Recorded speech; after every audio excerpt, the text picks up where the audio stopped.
vous avez parlé du FCPR, entrepreneur et rendement. Est-ce que tu pourrais nous en dire un petit peu plus ou le synthétiser un petit peu plus?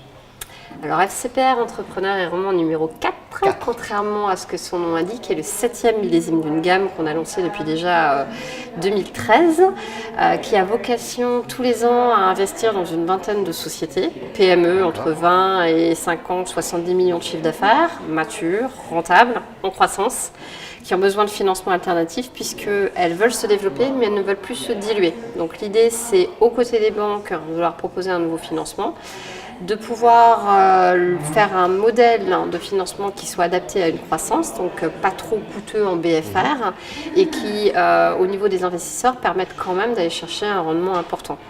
Derrière, on va diversifier le risque en prenant un certain nombre de sociétés les plus qualitatives possibles.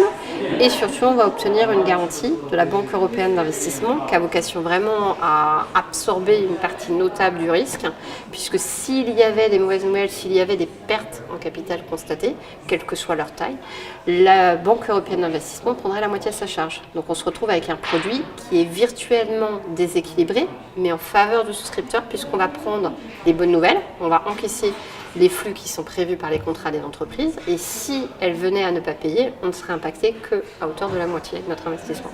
Et ça, c'est un petit peu la bonne nouvelle, parce que je crois que vous êtes les seuls à faire ça sur la place. Tout à fait, tout à fait. Donc c'est une garantie qu'on a depuis 2016, issue d'un track record qu'on avait par ailleurs avec la BPI. Donc on a 7 ans d'historique sur ce type de garantie, mais ça fait 3 ans qu'on est dans le giron de l'Union européenne. C'est une garantie qui est extrêmement efficace, puisqu'en fait elle est très difficile à obtenir, puisqu'il faut vraiment monter patte blanche, donc ça vaut la belle aussi pour vous, ça prouve qu'on fait notre travail très sérieusement. Et derrière, elle a vocation à être exercée dans tous les cas de figure. Donc que ça arrive le premier jour, le dernier jour, que ce soit une perte massive ou une perte de 1 euro, que ce soit parce qu'on est en conflit avec le dirigeant ou parce qu'il y a une difficulté, dans tous les cas, la garantie fonctionnera. Et quelles sont les compétences particulières que met en avant Entrepreneur Venture pour faire ce métier-là?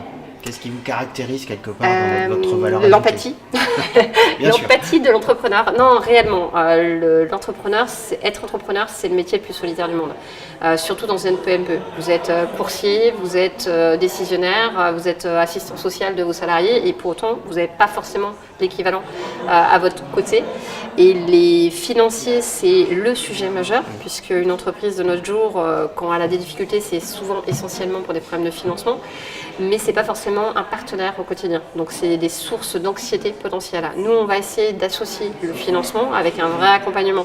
Donc nous sommes des anciens entrepreneurs, les dirigeants de la société ont tous eu des sociétés pendant plusieurs années, les ont cotées en bourse, etc.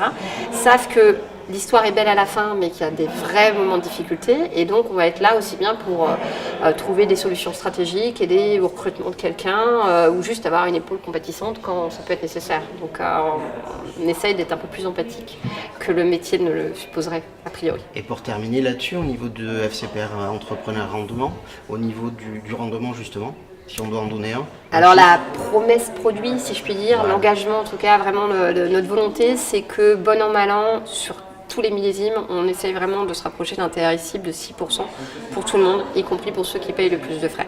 Donc on peut faire un peu plus. Malheureusement, il arrivera peut-être qu'on fasse un petit peu moins, mais on s'écartera très très peu de cet objectif.